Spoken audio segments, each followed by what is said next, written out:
नमस्कार रसिक श्रोते हो, मी ममता सचिन हरिमकर.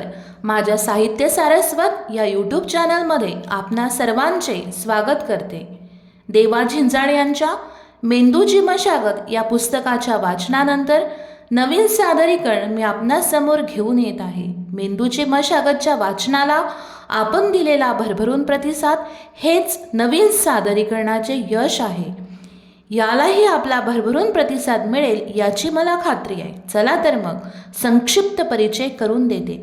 शारदीय चांदणे हे डॉक्टर सौ मेधा देशपांडे यांनी राम शेवाळकर यांच्यावर लिहिलेला ग्रंथ.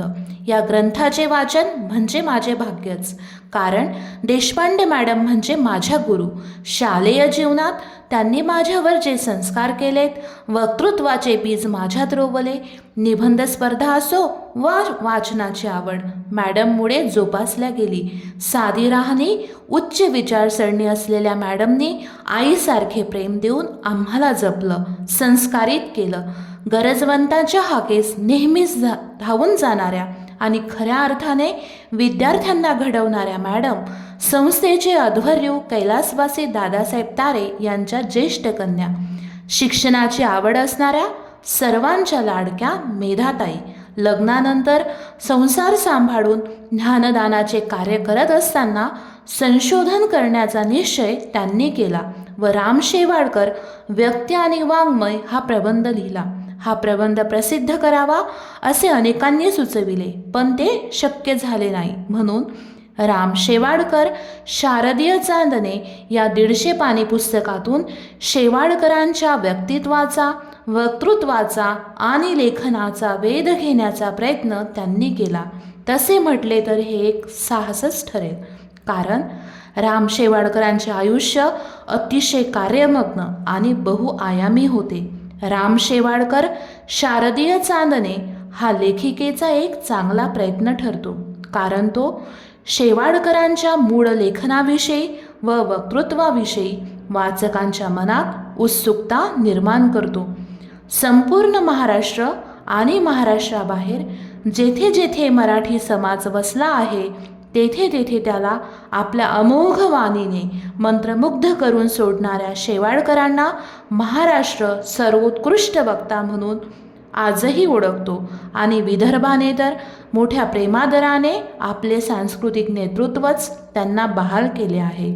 शेवाळकरांच्या व्युत्पन्न घराण्याची माहिती देताना एक सम्यक शब्द वापरला जातो. स्वर्गे लोके कामधूक भवती अशी श्रद्धा बाळगणाऱ्या घरातून त्यांना गीता, रामायण, महाभारत, संत साहित्य, प्रवचन, कीर्तन यांचा वारसा मिळाला. त्यामुळेच त्यांच्या व्याख्यानातील चिंतनात अध्यात्माचा धागा नेहमीच प्रभावी असून तो श्रोत्यांचे मन वेधून घ्यायचा.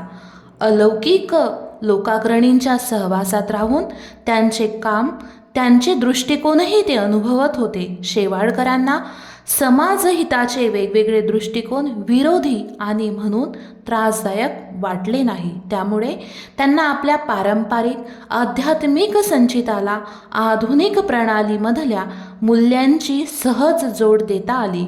शेवाळकरांनी हजारो व्याख्याने दिली.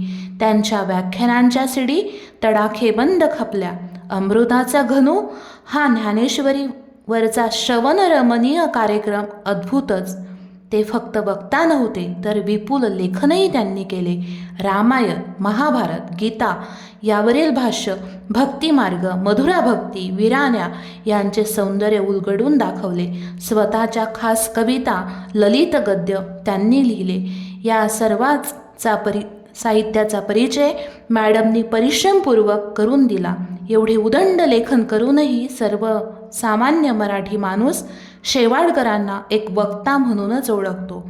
शेवाळकर सतत सर्व परीने समाजाचे शिक्षण करीत राहिले. शिक्षकाची सारी आयुधे समाजहितासाठी वापरणारे राम शेवाळकर सामाजिक बांधिलकीच्या तत्त्वज्ञानाचे मूर्त रूप होय. या बहुआयामी महत्त्वाचे अनेक पदर उलगडून नव्या पिढीसाठी ज्ञानाचा एक महत्त्वाचा पत्ताच लेखिकेने या पुस्तकाच्या रूपाने लिहून ठेवला आहे. त्यांच्याच गुरु डॉक्टर विजया डबीर मॅडम यांनी या ग्रंथाला प्रस्तावना दिलेली आहे. राम शेवाळकर, शारदीय चांदणे या सादरीकरणाला पुढच्या भागात सुरुवात करेल. आपला भरभरून प्रतिसाद मला नक्कीच उत्साह आणि आत्मविश्वास देईल हीच अपेक्षा. धन्यवाद.